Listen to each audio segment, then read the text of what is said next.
Cher Monsieur le Président, chers amis, dans nos pays déchristianisés, où la foi n'est plus transmise, nous constatons cependant le besoin naturel irrépressible des hommes de connaître leurs racines. La loi française actuelle voudrait qu'ils acceptassent de tous naître sous X et de se désintéresser de qui sont leurs géniteurs.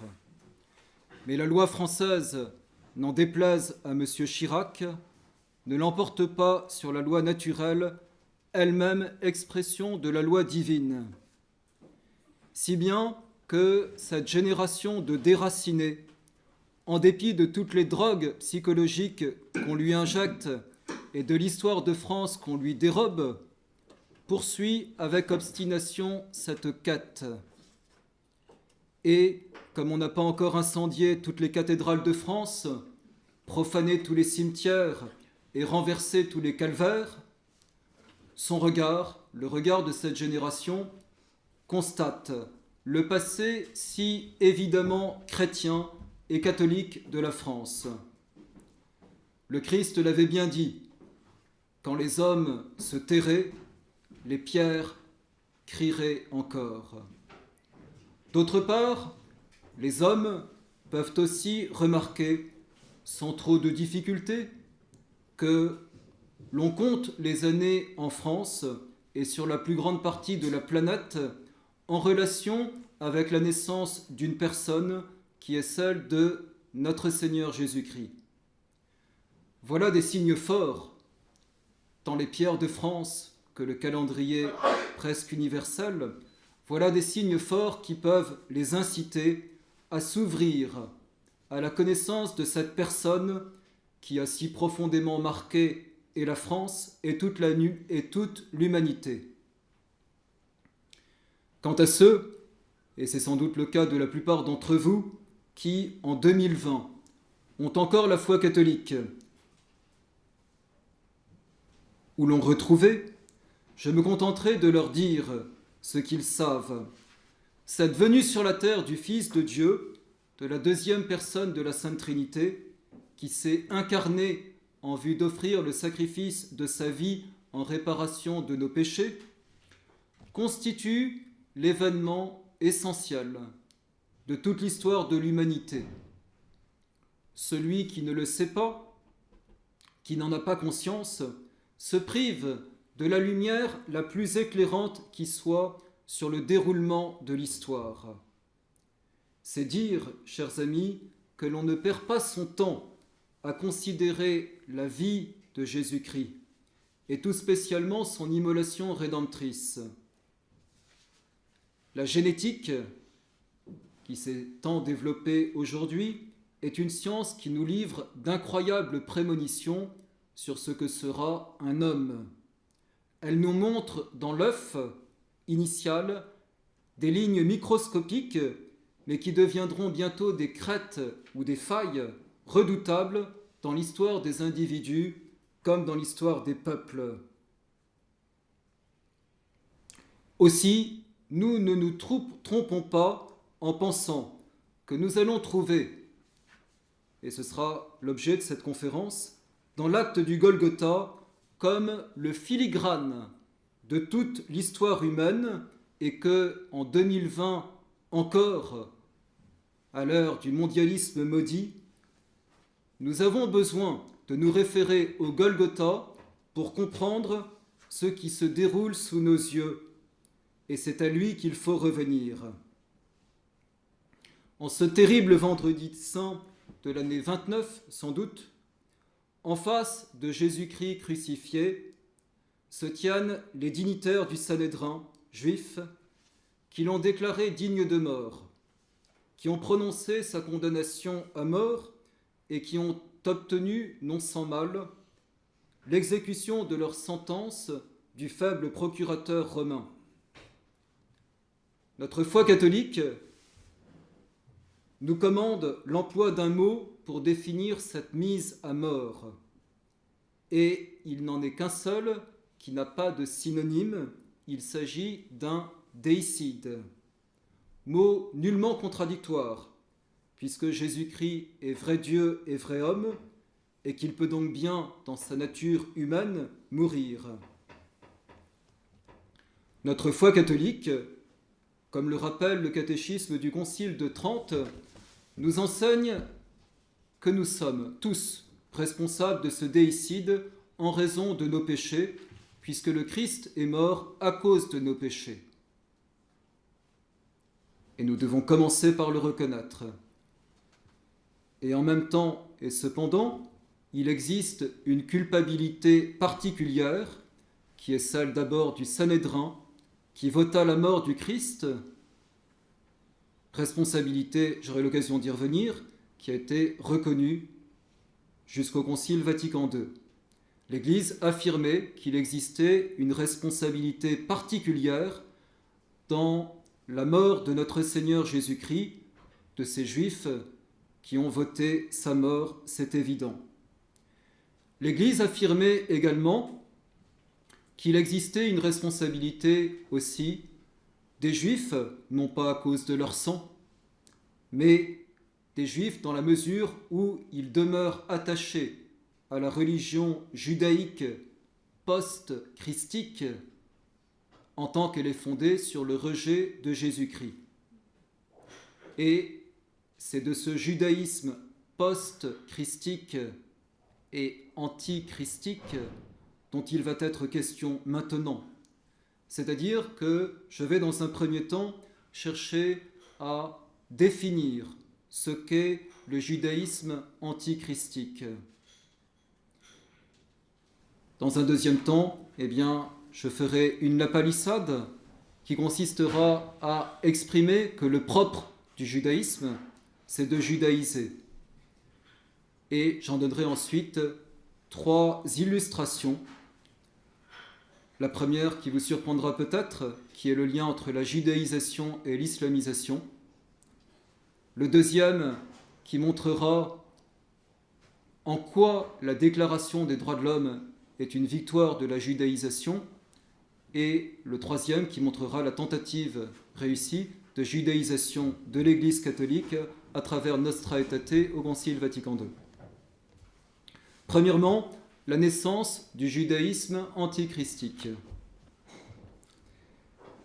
Dans l'extrême ignorance et confusion actuelle, il n'est peut-être pas inutile de rappeler que le vrai judaïsme, avant la venue du Christ, est vraiment la religion que Dieu avait donnée aux hommes pour préparer au christianisme. Depuis le Pentateuque jusqu'aux prophètes, en passant par les livres historiques, l'Ancien Testament, soit par des personnages figuratifs comme Melchisédek, comme Joseph, comme Moïse, comme David, comme Samson, soit par des oracles prophétiques très nombreux, soit par des symboles comme l'agneau pascal, le serpent d'airain, le taureau, etc., constituent un faisceau lumineux exceptionnel d'une torche qui est uniquement destinée à annoncer le Messie, de manière à ce que, lorsqu'il viendra, tous puissent le reconnaître.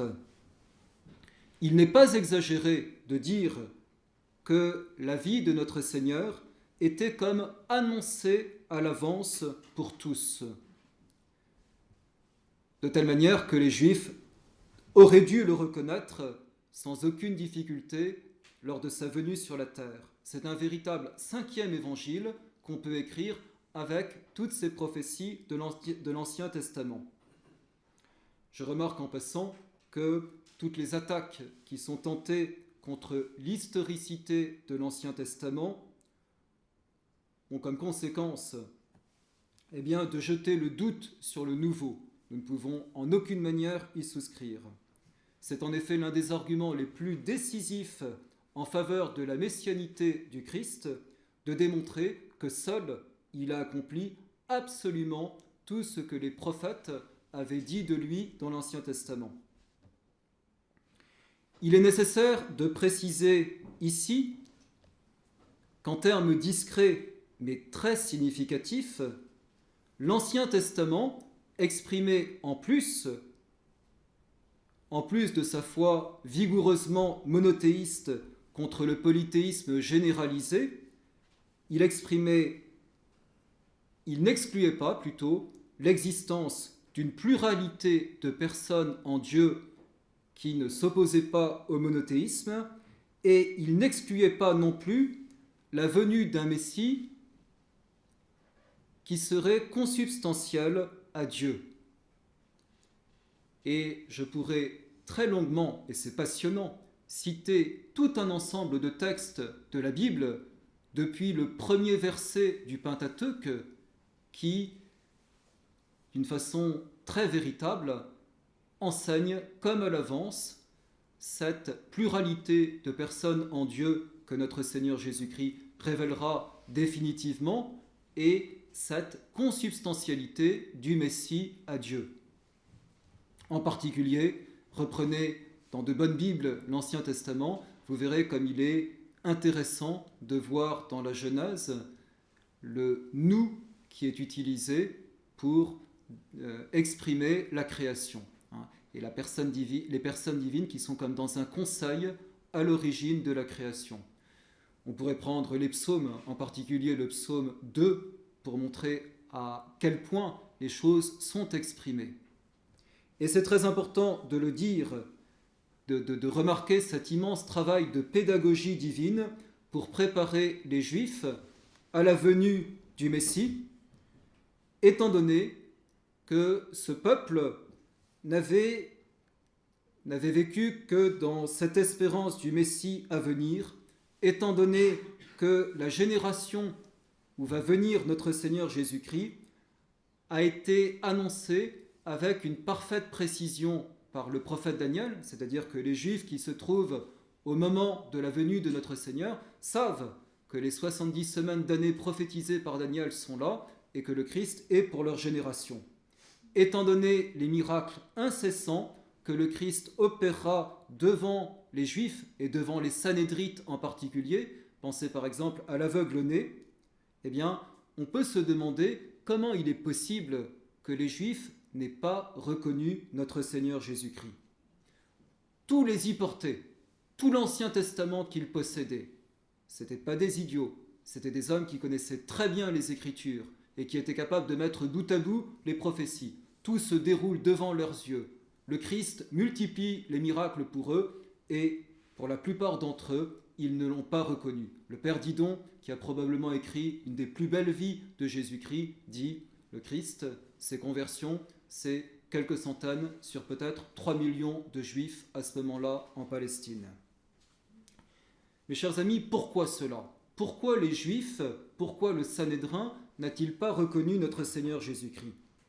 Eh bien, pour comprendre cette énigme, il faut interroger la littérature juive du 1er siècle avant Jésus-Christ et la littérature juive du siècle qui correspond à notre Seigneur. Il faut appréhender les idées qui circulent dans les écoles juives du 1er siècle avant Jésus-Christ, du 1er siècle après Jésus-Christ, pour se rendre compte d'un glissement qui s'est opéré. Certes, les Juifs, depuis probablement au moins un siècle, ne sont plus dans le polythéisme précédent. C'est certes un grand progrès dans la religion des Juifs que de ne plus être polythéiste, parce que ça a été le grand combat qui a été fait pour Israël par rapport à tous les peuples voisins.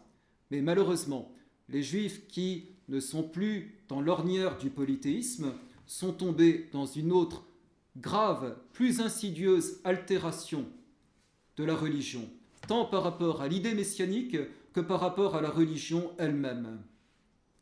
L'altération de l'idée messianique s'explique sans doute par l'humiliation d'Israël vassalisé par l'étranger païen, romain au 1er siècle, et l'altération de l'idée religieuse, qui est plus grave, provient de cette difficulté du cœur humain à accepter la conversion intérieure que Dieu lui demande. Dieu est d'abord le Dieu de nos cœurs, et Dieu veut que nous changions nos cœurs et que la religion ne consiste pas en un certain nombre de rites que l'on observe extérieurement, mais qui n'entraîne pas la conversion intérieure. Or, l'homme cherche à échapper à cette conversion intérieure que Dieu lui demande, parce que c'est le plus difficile à faire. Et il est extrêmement fréquent qu'il se réfugie dans une sorte de rubricisme extérieur, à quoi il réduit la religion. Et c'est vraiment ça qui s'opère avec le pharisianisme d'une façon toute particulière. Les chefs religieux du judaïsme contemporain du Christ sont massivement gangrénés par des conceptions déviantes du judaïsme original. Le Messie qu'ils attendent est avant tout un homme puissant, guerrier, qui soulèvera des légions juives pour bouter dehors du pays les légions romaines, qui refondera le royaume glorieux d'Israël, auquel seront soumises les nations. Leur religion, surtout celle du puissant courant pharisien, a démesurément prostré le peuple juif sous un amas de lois, de traditions, d'observances plus tatillonnes les unes que les autres, tandis que la vraie conversion intérieure, celle du cœur, celle qui doit nous faire pleurer nos péchés et implorer l'amour de la miséricorde de Dieu, est devenue introuvable. Et nous avons là l'origine vraie de cette opposition terrible qui va exister entre notre Seigneur et le Sanhédrin. On ne s'étonne plus alors de cette opposition violente entre les chefs des Juifs et notre Seigneur Jésus-Christ, dont les évangiles donnent le récit. Je vous cite Augustin Lehmann, juif converti du XIXe siècle, devenu prêtre catholique, dans son histoire complète de l'idée messianique. Opiniâtre ainsi qu'il avait été aux origines de la création et également au milieu des torrents de lumière, Lucifer et ses anges, ils ne peuvent se décider, les Juifs, à reconnaître comme Messie un homme dont les dehors humiliés contrariaient leur rêve d'ambition et les vertus, les vices de leur vie. À leur idée, la mission du Messie n'était point de régénérer le peuple d'Israël et l'humanité. Elle devait consister uniquement à centraliser à Jérusalem tous les biens de ce monde qu'apporteraient comme d'humbles esclaves les païens vaincus et humiliés. Donc on est sur une conception totalement déviante de la messianité du Messie à venir, et on est sur une adultération du concept même religieux où on a évacué la conversion du cœur. Ils vont donc, au fur et à mesure qu'ils verront ce Messie humble, pauvre, mendiant, qui avant tout est préoccupé de la conversion morale et spirituelle des hommes, ils vont ourdir leur plan contre Jésus-Christ, ne s'apercevant pas qu'il finissait de permettre à Jésus-Christ de remplir toutes les prophéties de l'Ancien Testament, puisqu'il avait été dit justement dans l'Ancien Testament que le Messie serait contré et conspué par les Juifs et qu'il le mettrait à mort, qu'il serait l'homme des douleurs, qu'on lui cracherait au visage et qu'il serait livré pour 30 deniers et crucifié. Tout ça est dans les prophéties. Quant au motif de sa condamnation à mort, nous avons dit tout à l'heure que les chefs des Juifs connaissaient assez les idées dans les Écritures concernant la pluralité des personnes en Dieu, concernant la consubstantialité du Messie, pour que ce ne soient pas ces idées qui les scandalisent et qui les empêchent de reconnaître Jésus-Christ. En revanche, ce qu'ils ne peuvent pas admettre, c'est que le Messie, ce soit Jésus-Christ. Que l'homme qui se dise Dieu, que l'homme qui soit consubstantiel à Dieu, que la personne divine qui est venue sur la terre, ce soit Jésus-Christ. Ils sont prêts à accepter la pluralité des personnes divines, ils sont prêts à accepter que le Messie soit le Fils de Dieu, mais par contre, que le Fils de Dieu, que cet homme soit Jésus-Christ, ça jamais. Jamais. Parce que accepter que ce soit Jésus qui soit le Fils de Dieu, c'est une condamnation de toute leur déviation religieuse, c'est une condamnation du pharisaïsme, c'est une obligation qu'ils auraient faite après de remettre complètement en cause leur existence, parce que leur religion, ce n'est pas la religion de Dieu. c'est une religion déviée. Gageons, mes chers amis, que si notre Seigneur Jésus-Christ était arrivé pour applaudir au pharisaïsme et pour leur donner raison, les pharisiens n'auraient eu aucune difficulté à reconnaître en Jésus-Christ le Fils de Dieu. Je conclus sur le judaïsme en disant que toute sa raison d'être du judaïsme qui précédait l'arrivée du Christ, c'était justement de recevoir, de désigner, de proclamer le Messie. La grande gloire du Sanhédrin aurait été de dire au peuple juif, c'est lui. C'est lui qui avait été annoncé par tous les prophètes, c'est lui qui est là maintenant, c'est lui qui doit entrer dans le Saint des Saints au temple pour que vous l'adoriez. Voilà la grande gloire qui était réservée au Sanhédrin au moment où notre Seigneur Jésus-Christ est venu, et nous mesurons donc l'infidélité à sa mission, puisque c'est au contraire le Sanhédrin qui va demander sa condamnation à mort, et voilà. Et donc on a bien un déicide, et dire ce mot, c'est exprimer évidemment quelque chose, tout le monde le comprend, qui est capital dans l'histoire de l'humanité.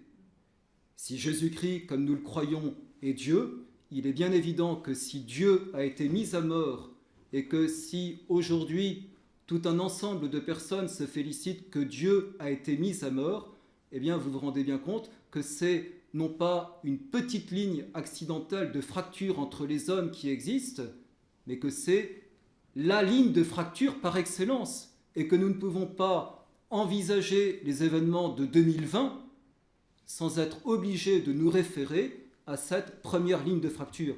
Comme l'a bien dit l'amiral Offand dans la formation des élites, les choses dépendent de la manière dont elles naissent. Nous sommes allés voir dans l'œuf, et dans l'œuf, qu'est-ce que nous avons vu à l'origine du christianisme? Le Christ et en face de lui le Sanhédrin qui condamne notre Seigneur Jésus-Christ à mort, et nous sommes sur une ligne de fracture qui existe jusqu'à aujourd'hui.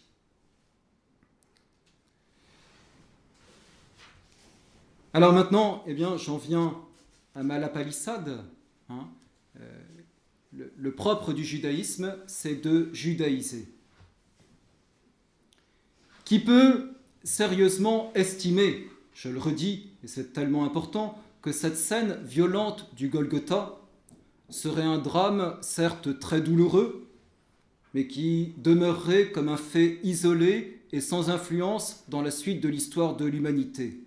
Même pour ceux qui n'ont pas la foi catholique, s'il en est parmi vous, il est historiquement aisé d'identifier les conséquences incalculables de ce qui s'est produit. Une opposition bimillénaire vient de s'ouvrir entre les Juifs qui n'ont pas reconnu le Christ comme Messie et les disciples du Christ. Et ainsi que le consignent immédiatement les Actes des Apôtres, les persécutions des Juifs contre les chrétiens et d'abord contre les apôtres vont commencer immédiatement. Mais nous autres catholiques, qui posons un regard de foi sur cet événement et qui comprenons que cet événement historique est véritablement le cœur de toute l'histoire humaine, parce que le Christ est le Fils de Dieu descendu sur la terre, nous voyons que rien n'est plus décisif pour tout homme, pour chacun d'entre nous et pour tout peuple, que le positionnement que l'on prend à l'égard du Christ. Il est vraiment, ainsi que l'a dit le vieillard Siméon au temple, le signe de contradiction qui divise l'humanité. On est avec lui ou on est contre lui, et il nous dit « qui n'est pas avec moi est contre moi ». On construit sur la terre une cité qui sera pour le bien des hommes si on choisit le Christ comme pierre angulaire. On ne construit rien de durable et de bon, et on détruit tout au contraire si l'on rejette cette pierre angulaire. On peut espérer le grandissement spirituel et moral de l'humanité dans toute la mesure où on nourrit les hommes du Christ. On ne peut rien espérer de bon si on rejette le Christ. Deux forces religieuses antagonistes se font face à face au Golgotha, mais le Golgotha est encore aujourd'hui, et rien n'a changé de substantiel. Chacune de ces forces agit, comme toute chose, en conformité avec son être. L'agir suit l'être, et chaque chose agit selon ce qu'elle est. Le christianisme pour christianiser, le judaïsme pour judaïser. Elles sont irréductibles l'une à l'autre, ainsi que le montre le calvaire. Être Dieu ou ne pas être Dieu, telle est l'unique question que nous posons au sujet du Christ. Elle n'admet pas de tertium quid, elle n'admet pas d'une sorte de fausse conciliation entre ces deux idées. Ainsi que l'a écrit Monseigneur Carli, qui est l'un des plus grands évêques au Concile Vatican II pour s'être opposé à la tendance du Concile, la religion mosaïque, écoutez bien cette citation qui est vraiment de grande valeur, la religion mosaïque, qui par une disposition révélée par Dieu devait aboutir au christianisme pour y trouver son achèvement et sa perfection, tout au contraire refusa constamment d'adhérer au Christ, rejetant ainsi la pierre angulaire posée par Dieu. Il ne s'agit pas de sa renonciation pure et simple au plan de Dieu, ce qui est déjà une faute grave, mais d'une opposition positive. Sous cet angle, la relation entre le christianisme et le judaïsme est bien pire qu'entre le christianisme et les autres religions. Mes chers amis, le nom propre, le vrai nom du judaïsme dans l'œuf, c'est l'antichristianisme. Et je dis ça sans aucune passion, parce que c'est la vérité. Le judaïsme dans l'œuf, le judaïsme contemporain de notre Seigneur dans l'œuf, c'est l'antichristianisme. Et l'histoire d'Israël est triste. C'est un peuple dispersé, dont le cœur, entre le 1er siècle et le XVIIe siècle, a tressailli 25 fois, car 25 fois, des hommes ont prétendu être le Messie, et il n'était pas le Messie. Sans compter, depuis le XVIIe siècle, les prétendus Messies plus récents, dont les noms ont été consignés par Bonsirvin dans son livre sur les ruines du Temple. Et encore, Israël se fourvoie peut-être plus gravement encore en imaginant contre la tradition patriarcale, contre la tradition prophétique et contre même la tradition talmudique, que c'est lui-même Israël qui pourrait être le Messie des nations. On arrive à une altération très grave de la messianité, qui a toujours été une messianité personnelle qui a été annoncée, et aujourd'hui qui deviendrait une messianité collective, Israël transformé en phare des nations, élevé aux nobles fonctions de précepteur de l'humanité. L'histoire d'Israël est surtout triste parce que, comme le dit saint Paul à propos de ses anciens coreligionnaires, sans aucune passion et avec un très grand amour pour eux parce qu'il veut les convertir, ils ont tué le Seigneur Jésus-Christ et les prophètes, ils nous ont persécutés, ils ne plaisent pas à Dieu et sont ennemis de tous les hommes, nous empêchent de parler aux nations pour qu'elles soient sauvées, de sorte qu'ils comblent toujours la mesure de leurs péchés, car la colère de Dieu est tombée sur eux jusqu'à la fin, dans la première aux Thessaloniciens. Saint Paul nous dit, vous avez entendu, qu'il nous empêche de parler aux nations pour qu'elles soient sauvées. Nous allons en effet, sur un premier exemple maintenant, montrer comment le judaïsme, celui qui a rejeté le Christ, vous avez compris, va en conformité avec sa nature s'opposer à la christianisation. Ce sera une première illustration de l'action de son prosélytisme antichrétien à travers les siècles.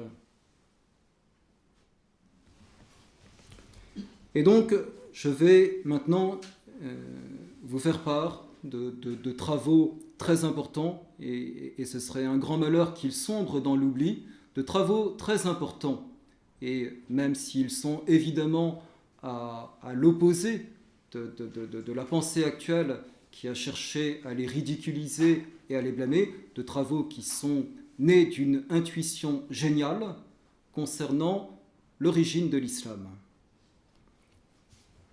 Je vais d'abord évoquer rapidement l'histoire de la péninsule arabique avant le Coran, avant l'islam. Et dans un deuxième temps, je parlerai de l'émergence de l'islam elle-même. L'existence de relations judéo-arabes est attestée de longtemps dans l'Ancien Testament, puisque au temps du roi Salomon, eh bien, nous apprenons les ambassades qu'il fait à Ophir, donc de façon à, et il envoie des vaisseaux pour récupérer l'or qui se trouve dans les mines d'Ophir, et Ophir est en Arabie, peut-être au Yémen ou dans l'Arabie heureuse.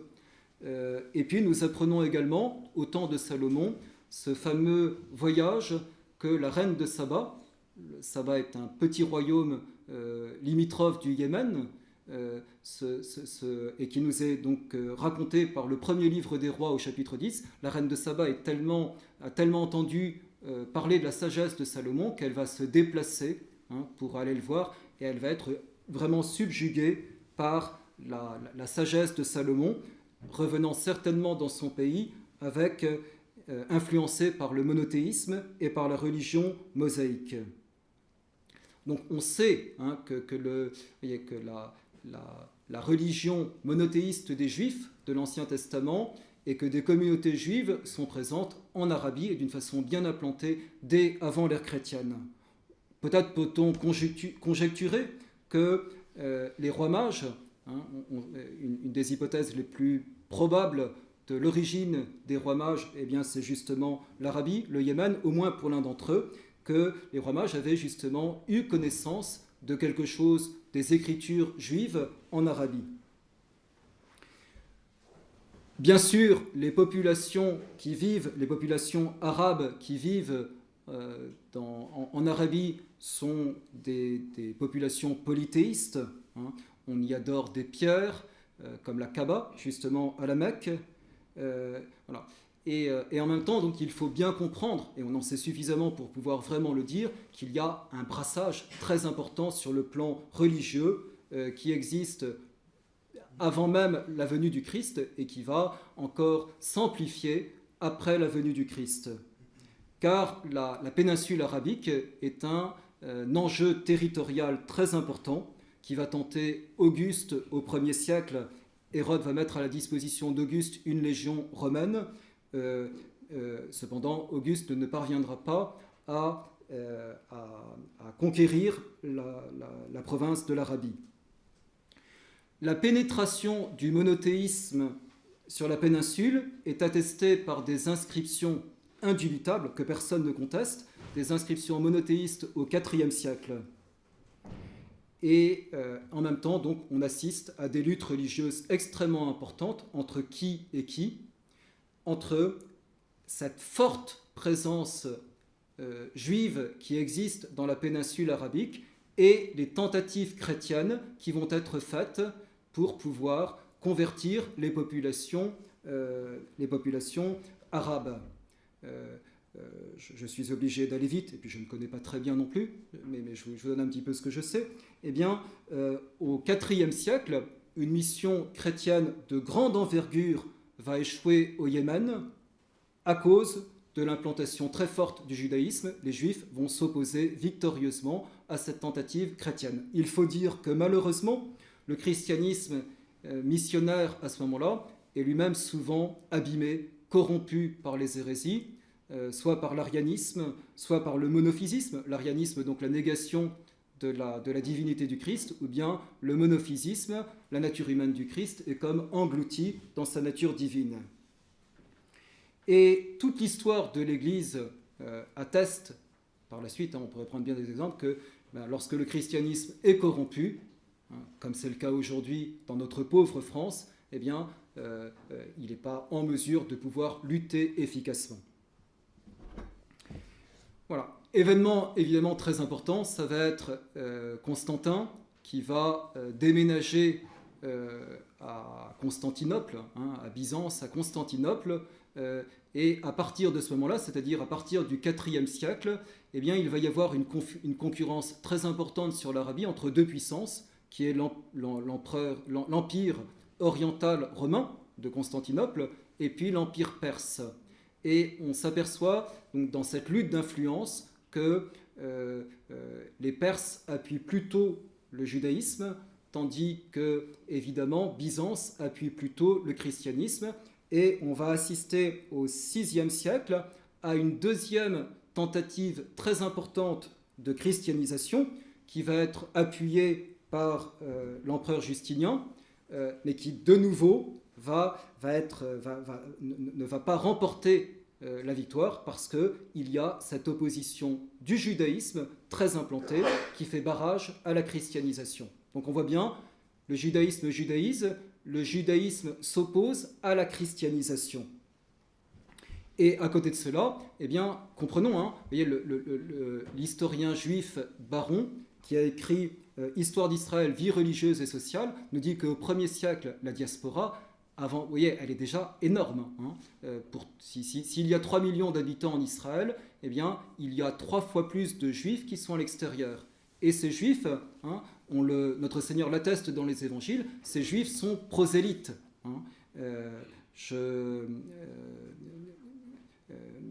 Notre Seigneur parle à cette malédiction par rapport aux pharisiens qui traversent les mers et les continents pour chercher un prosélyte, pour faire un prosélyte, et qui le rendent 2 fois plus méchant qu'eux. C'est dans l'évangile, je crois, en Saint Matthieu au chapitre 23. Voilà.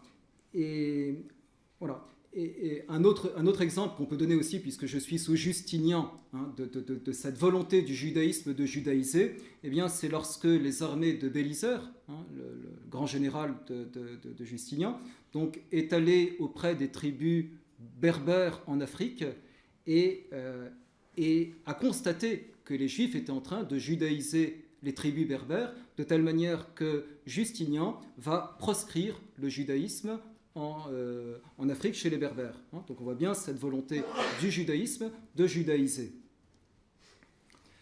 À la fin du VIe siècle, la province du Hedjaz, c'est-à-dire la province dont la capitale est la Mecque, est considérée comme une des plus fortes positions du judaïsme dans la péninsule arabique. Or, je vous donne les dates très peu certaines, mais officielles de Mahomet, 570-632. Et vous voyez, je dirais, tout ce que je viens de vous dire, mes chers amis, c'est pour vous expliquer ce que je vais vous dire maintenant, c'est-à-dire d'expliquer pourquoi les thèses sur lesquelles je m'appuie sont des thèses qui sont extrêmement sérieuses.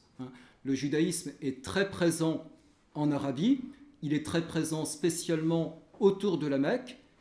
Les Juifs veulent judaïser les populations arabes et veulent s'opposer à la christianisation de ces populations. L'intuition géniale, le mot n'est pas de moi, mais elle est parfaitement justifiée, l'intuition géniale concernant l'origine de l'islam, elle a été donnée par un Français, par un prêtre, un dominicain, le père Gabriel Théry, auteur du livre « De Moïse à Mahomet » en 1955.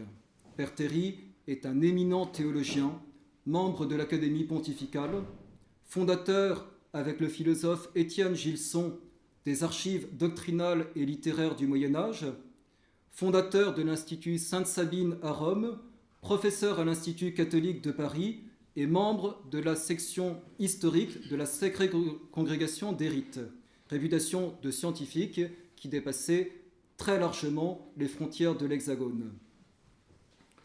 Donc, son livre consiste à dire, en partant d'une analyse du Coran, une analyse interne, c'est-à-dire que les facteurs externes explicatifs que je vous ai donnés auparavant, ce n'est pas directement ce qui rentre dans son analyse, eh bien, consiste à montrer que le Coran ne peut vraiment bien s'expliquer que par une volonté, par son intermédiaire, de judaïser les populations arabes.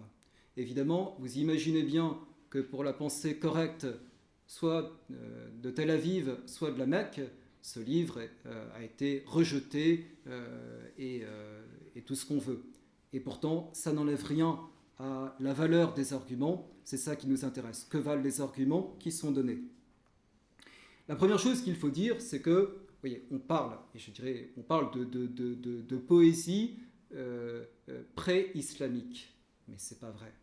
On parle de poésie pré-islamique, il n'y a pas de poésie pré-islamique. Certes, l'homme a en lui-même de la poésie, et je dirais les populations, et ce n'est pas les dénigrer que de dire cela, les populations sont analphabètes dans la plus grande partie, les populations arabes, et il n'y a pas de recueil de poésie qui existe. Et comme le dit l'abbé Berthuel, qui a été à la fois le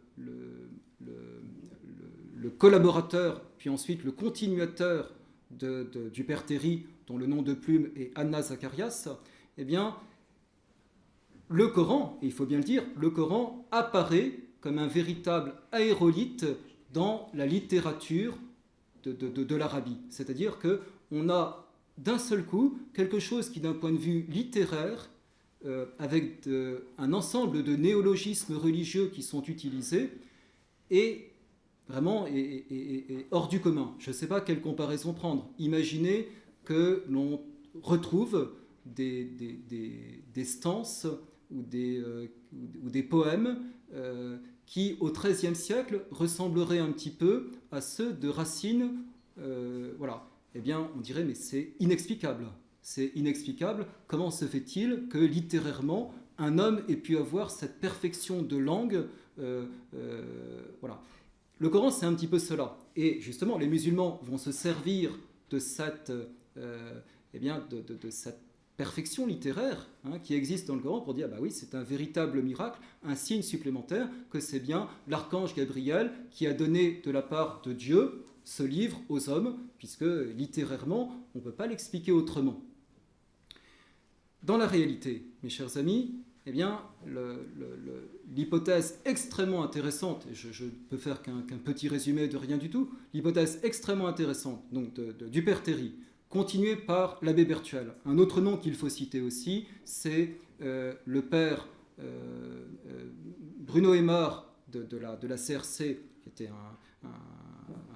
un très fin coranologue qui a continué un petit peu leurs travaux et qui a exprimé des choses d'une façon encore plus fine, eh bien, il montre que quoi ? Qu'on peut diviser les sourates du Coran en une première partie qui est comme une sorte de résumé explicatif de l'Ancien Testament qu'on cherche à faire passer.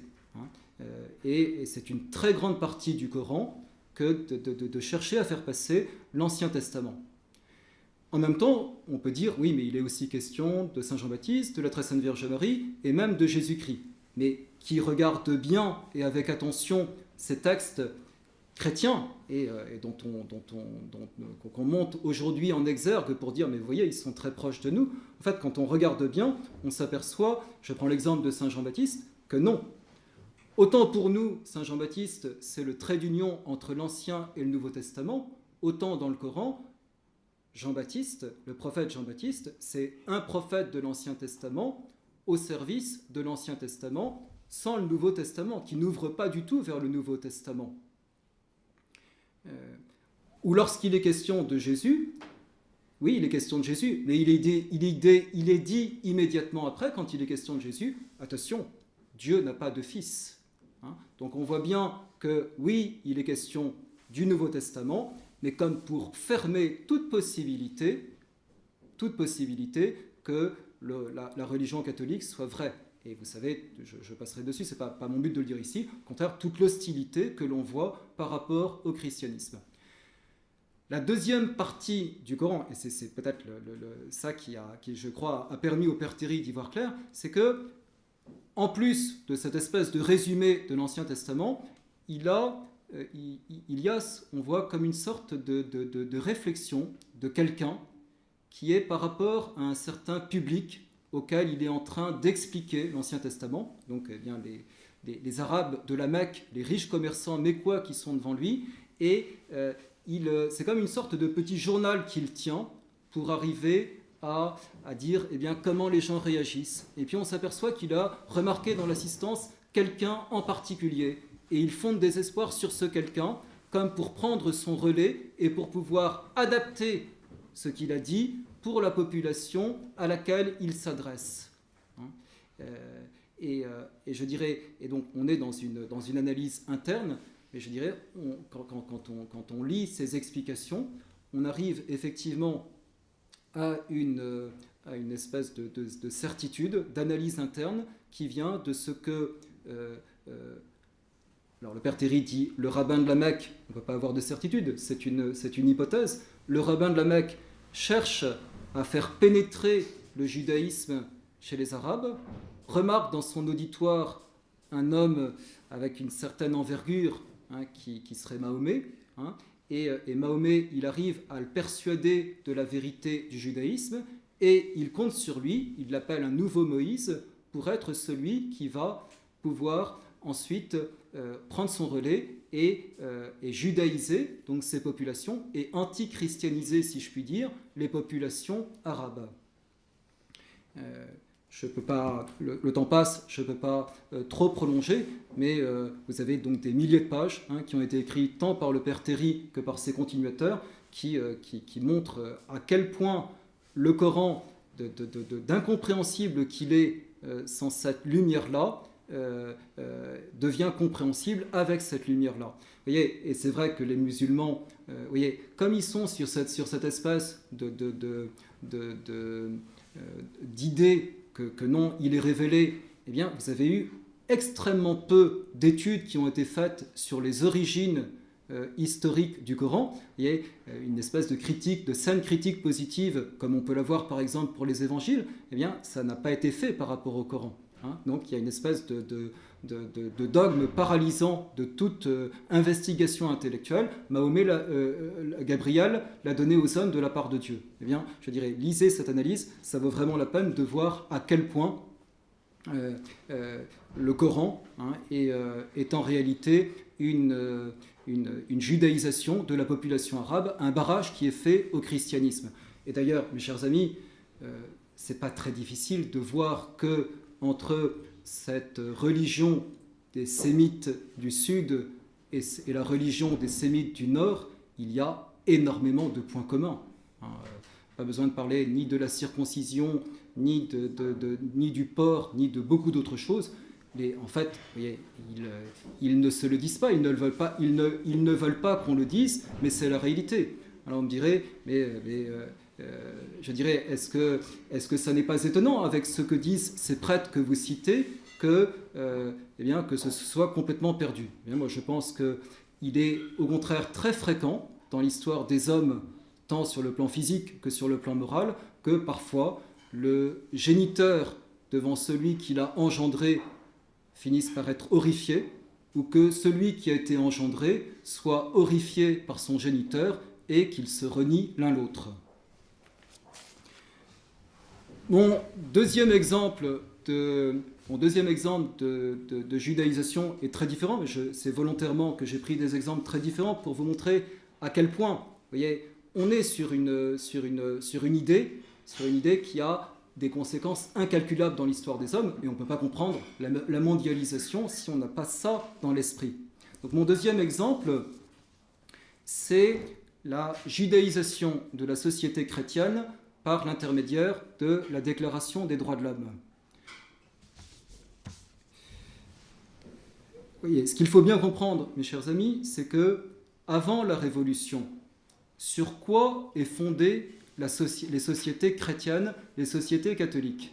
Tout est fondé, je l'ai dit plusieurs fois, sur cette pierre angulaire qu'est le Christ. Le Christ est le vrai roi du royaume de France. Le Christ est celui sur lequel doit être conformée la Constitution, la législation française. Le sacre des rois de France est une merveille de christianisme pour dire ce que le roi doit être. Et donc, vous voyez, d'une façon qui est toute évidente, toute immédiate, l'homme pour lequel on légifère, eh bien, c'est l'homme chrétien, c'est l'homme baptisé, c'est l'homme qui doit imiter notre Seigneur Jésus-Christ. Le modèle, c'est le Christ, et les hommes doivent imiter Jésus-Christ, de telle manière que les droits pleins et entiers sont donnés dans un pays catholique à qui? Aux hommes catholiques, et que les mêmes droits ne sont pas donnés aux hommes qui ne sont pas catholiques. La la Déclaration des droits de l'homme, une des remarques les plus importantes qu'on doit faire à son sujet, c'est que l'homme dont il est question, eh bien, c'est un homme abstrait. C'est l'idée de l'homme. Et ce n'est plus l'homme chrétien. C'est un autre chose. Il faut lire Rousseau pour vraiment comprendre pourquoi. Mais ce n'est plus l'homme chrétien dont il est question, c'est l'idée de l'homme, c'est l'homme abstrait. Et chers amis, l'homme abstrait n'existe pas. N'existe pas. Vous voyez, l'homme, eh bien, c'est nous tous. Et par exemple, nous sommes baptisés ou nous ne sommes pas baptisés. Et à partir de ce moment-là, eh bien, les choses commencent à diverger des uns aux autres. L'égalité de cette déclaration des droits de l'homme entre les hommes, il est facile de comprendre à quel point elle est mortifère. C'est-à-dire qu'on va attribuer aux hommes méritants, honnêtes, travailleurs, vertueux, qui ont le souci du bien commun, l'amour de leur patrie, les mêmes droits qu'aux hommes malhonnêtes, chômeurs de profession, infidèles à leurs épouses, mauvais exemple pour la société. C'est l'absurdité du suffrage universel donné à tous. C'est ceux qui votent Macron parce qu'il a de beaux yeux, et ceux qui ont une véritable culture et expérience politique, eh bien, on ne leur reconnaît aucun pouvoir particulier. Eh bien, dans cette déclaration des droits de l'homme votée le 26 août 1789, déclaration du droit de l'homme et des citoyens, tous les hommes sont mis sur pied d'égalité, qu'ils soient athées, francs-maçons, protestants, musulmans, juifs ou catholiques. Peu importe qu'il n'y ait pratiquement pas de musulmans en France aujourd'hui, le principe il est là, et nous le payons aujourd'hui. Et c'est toujours cette même manière de parler d'un homme abstrait qui n'existe pas, qui fait donc totalement abstraction de ce qu'il pense et de sa religion. Eh bien, je dirais, les Juifs représentés, ils auraient pu choisir autrement leur député, et c'est comme ça, il s'appelle Duport. Les Juifs, sur une motion qui intervient, tenez-vous bien, c'est quand même important de le voir, le même 26 août 1789, ils ne perdent pas de temps, le soir même, eh bien, les Juifs demandent qu'ils aient désormais, en vertu de la Déclaration des droits de l'homme, les mêmes droits que tous les autres. Alors ça va être rejeté un certain temps, parce qu'il faut dire qu'il y a un antisémitisme très profond qui vient des Lumières, de Voltaire par exemple, et de beaucoup d'autres. Donc ça va être rejeté pendant un bout de temps, et ça va finir par, ce député Duport, par l'emporter le 27 septembre 1791, et Napoléon Ier va confirmer le décret émancipateur des Juifs en 1806-1807. Eh bien, vous voyez, je vais de nouveau citer les frères Lehmann, qui évidemment, vous voyez, sont spécialement touchants, parce que ce sont de très fins connaisseurs du judaïsme, des hommes qui aiment profondément leurs frères de sang parce qu'ils veulent les convertir à Dieu. Et voilà ce que les frères Lehmann, eh bien, comment ils ont parfaitement bien compris ce qui se passait. Par la Déclaration des droits de l'homme, le chrétien, eh bien, le chrétien n'est plus considéré comme baptisé, donc le chrétien descend. Le chrétien descend. Les droits dont il est question, ce ne sont plus les droits des chrétiens, mais c'est les droits de tous les hommes. Donc c'est bien une descente pour les chrétiens, parce que le chrétien, en tant que chrétien, n'est plus pris en considération. Tandis que le juif et les autres, les frères Lehmann parlent du juif en particulier, le juif, lui, il monte. Il n'est pas baptisé, et on va lui donner les mêmes droits qu'au baptisé.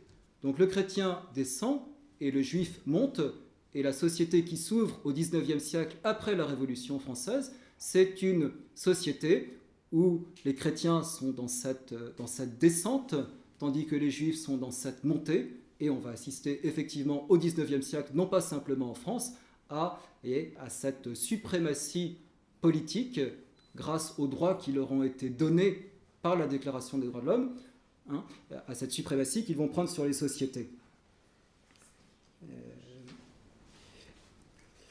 Voilà, donc le remarquable livre de l'abbé Joseph Lehmann s'appelle « L'entrée des Israélites dans la société française ». Voilà, donc voilà ce qu'il écrit. Jean-Jacques Rousseau demande dans ses écrits, particulièrement dans son contrat social, que la société, pour en finir une bonne fois avec tous les désaccords qui déchirent son sein, et aussi pour réhabiliter tous les dégradés, tant de dégradés et de parias, recommence à nouveau ses âges, on recommence à nouveau les âges de l'humanité, en prenant l'idée d'homme comme base et point de départ. Quoi de plus inoffensif au premier abord et même de plus généreux? Et l'abbé Lehmann dit « Il se préparait là cependant la plus terrible trahison. Ce projet n'est-il pas en effet la plus sanglante injure envers Jésus-Christ, qui seul avait le droit de faire recommencer les siècles à l'humanité, parce qu'il était Dieu. Mais ensuite, si ce point de départ est accepté, il le sera par la Révolution, et il en sortira même la Révolution. Le juif montera et le chrétien descendra. Pour le fils d'Israël qui de paria va redevenir homme, il y aura évidemment ascension, mais pour le chrétien qui consentira à se dépouiller dans la vie publique de sa qualité de chrétien, pour ne garder que son titre d'homme, il y aura décadence, dégradation volontaire. Or, il est permis de s'humilier, mais jamais de se dégrader, en abdiquant une qualité essentielle, intrinsèque. Pour un œil perspicace, celui de Satan, les choses ne s'arrêteront pas là. La décadence du chrétien ne s'arrêtera pas au niveau de l'homme, comme aussi l'ascension du juif ne se bornera pas à être l'égale du chrétien. C'est pas de l'antisémitisme, mes chers amis. Ça n'a rien à voir. C'est une vérité qui est magistralement manifestée par ce prêtre. Comme l'a dit le père Théotime de Saint-Just, qui a écrit la vie des frères Lehmann, les nations se plaignent de la prépondérance juive. Cette prépondérance est en grande partie leur œuvre. Elle est le châtiment de leur apostasie.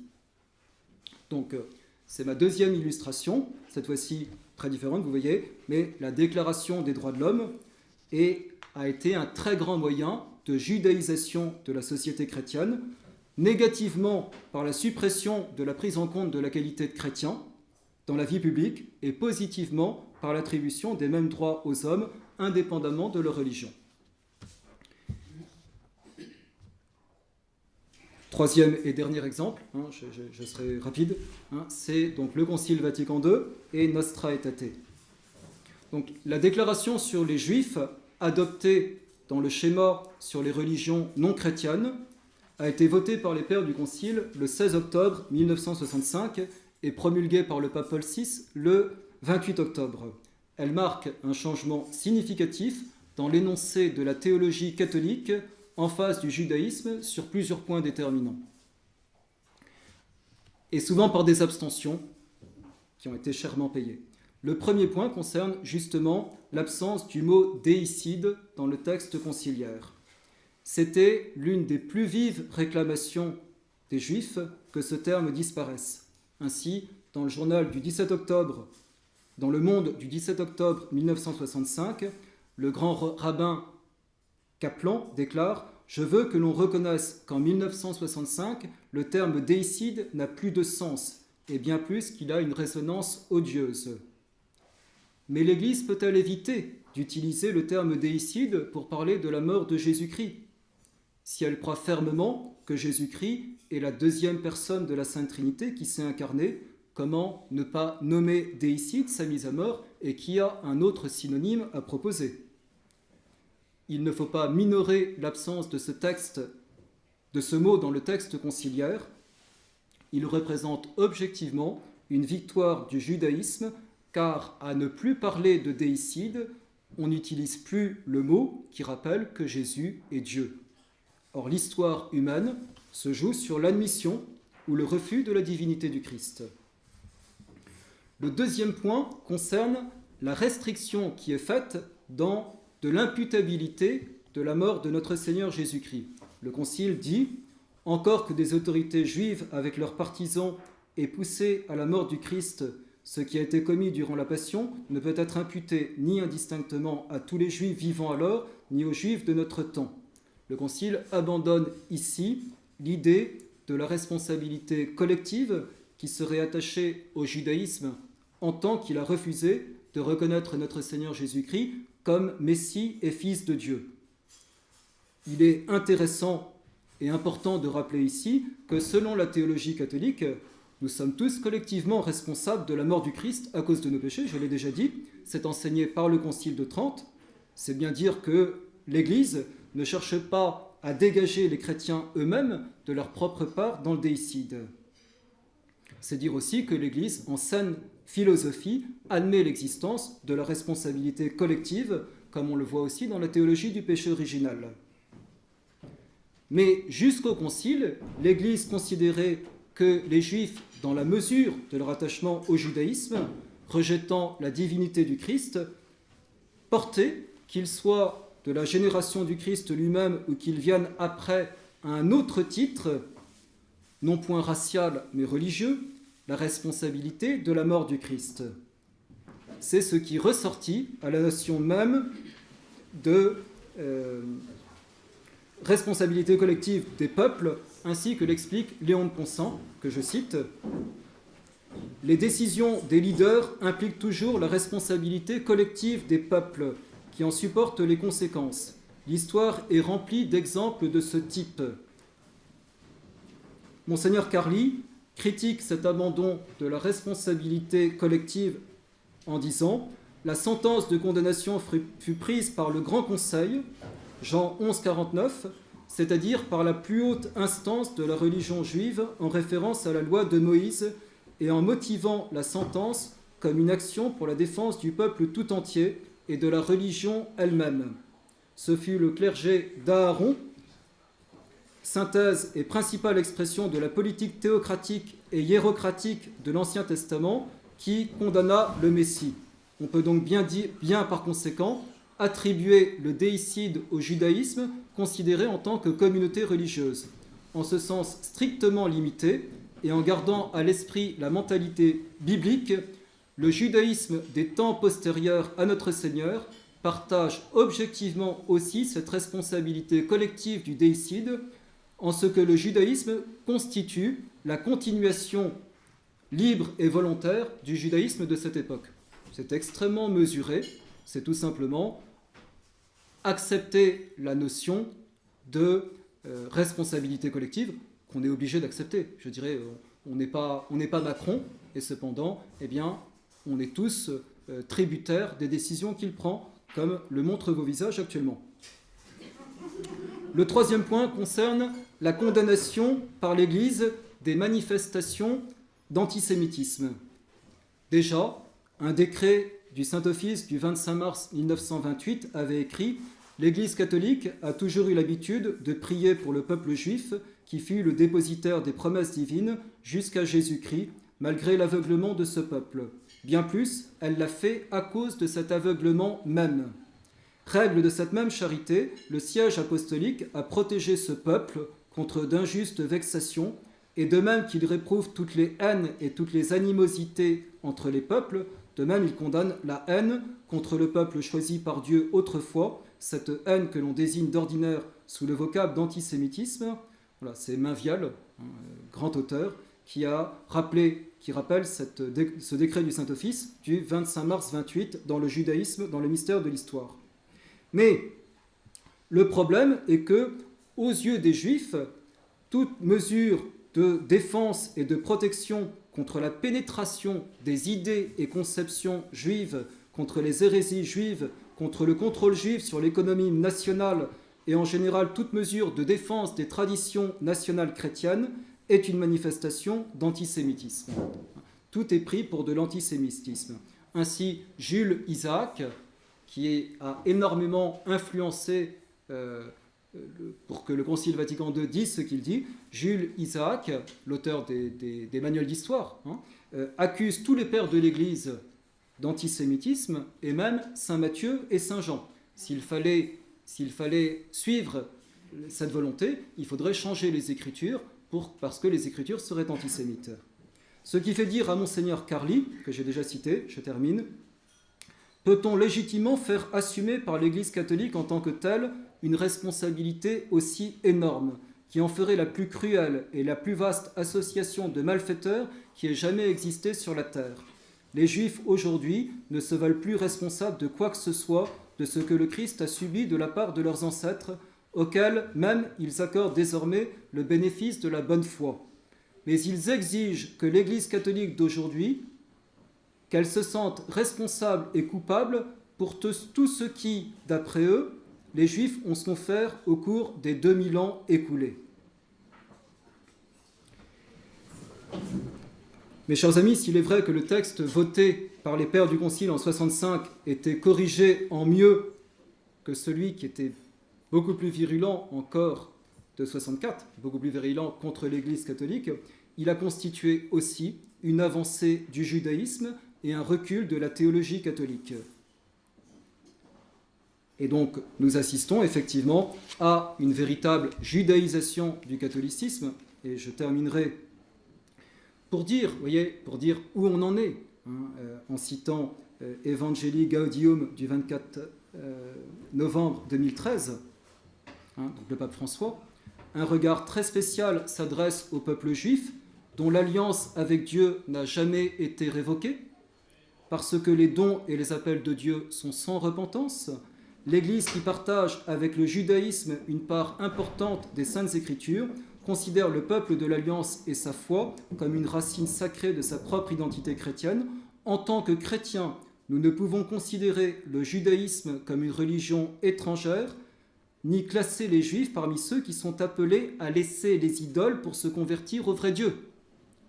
Nous croyons ensemble en l'unique Dieu qui agit en l'histoire et nous accueillons avec eux la commune parole révélée. Ma conclusion, eh bien, effectivement, l'histoire de l'humanité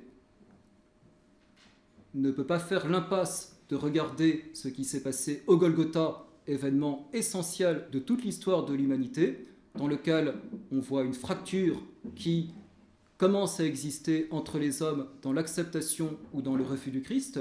Le judaïsme post-christique et antichristique commence. Toute chose agissant selon sa nature, eh bien ce judaïsme va agir pour judaïser et pour empêcher la christianisation. Il est toujours à l'œuvre jusqu'à aujourd'hui, et j'ai donné 3 de ces manifestations importantes, et comprendre ce qui se passe actuellement demande de s'y référer aussi.